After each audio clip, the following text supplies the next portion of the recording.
Ils sont partout, dans les campagnes, dans les villes, mais surtout dans les salles de cinéma cet été. Et malgré un besoin de remise en cause chaque année, ceux-ci ne semblent pas retenir ce qu'on leur demande de faire. Le cinéma de divertissement, le blockbuster.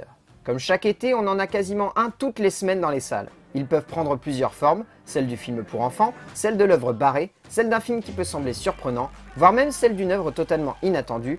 Mais au fond, il y a quand même un souci.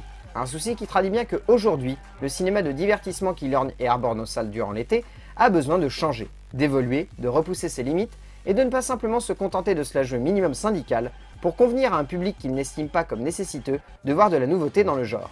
En plein milieu de cet été, j'ai voulu me poser une question qui a été soulevée par deux cinéastes, pères fondateurs du summer blockbuster tel qu'on le connaît aujourd'hui. Le blockbuster est-il voué à devoir radicalement changer ? George Lucas et Steven Spielberg ont évoqué cette possibilité il y a maintenant quelques étés, avec la ferme intention de voir la formule de ce qu'ils ont presque créé changer en peu de temps, avant d'apporter il y a un an un complément, en évoquant la grandissante arrivée du cinéma à la maison, par le biais de la VOD et de la sortie en simultané dans les salles et le salon des spectateurs.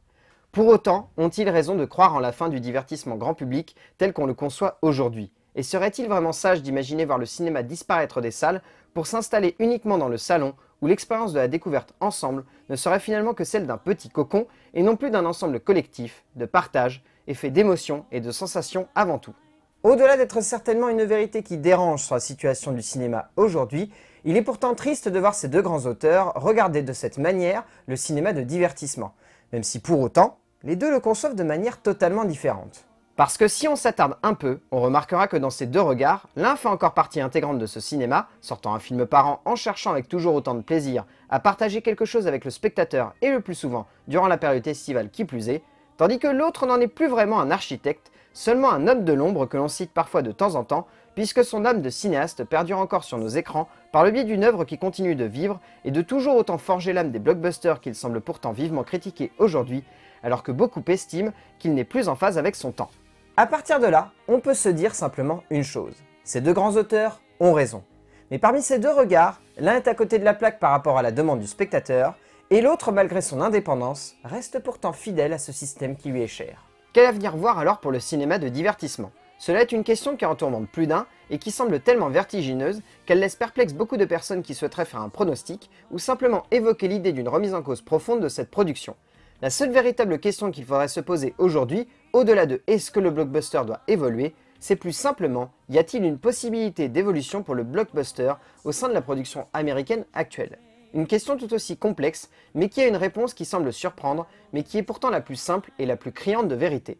Cette réponse réside dans l'humain, car ce que Spielberg et Lucas ont oublié dans leur raisonnement, c'est un fait simple mais pourtant assez révélateur.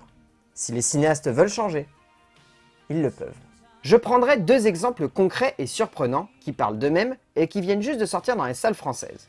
Le premier est un réalisateur français qui cherche à faire comme les Américains, mais à sa sauce. Le deuxième est un cinéaste américain qui ne veut pas faire comme tout le monde et se permet donc le luxe d'aller à l'encontre de ce que l'on aurait pu attendre de lui. Luc Besson, que l'on aime ou pas sa nouvelle production, se permet au moins le luxe de proposer quelque chose de neuf dans un cinéma ultra formaté, et rien qu'en cela, son film fait plaisir et donne de la fraîcheur à une production en perte de vitesse, en apportant ce qui manque à beaucoup de ses productions, de l'imagination et un visuel neuf.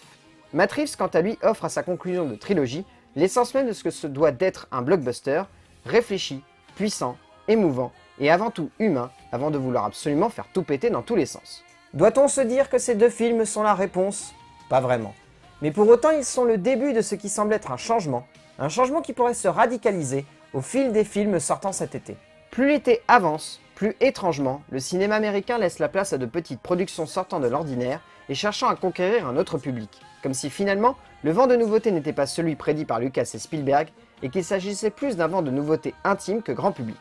Atomic Blonde, Baby Driver, La Tour Sombre, Annabelle 2, ces petits films visant un public cible seraient pourtant capables de faire pencher la balance vers cette idée que l'on peut attendre plus du divertissement, et qu'il suffit simplement de laisser ses préjugés de côté et de se laisser porter simplement dans une salle de cinéma par son instinct. À partir de là, que doit-on penser de tout cela?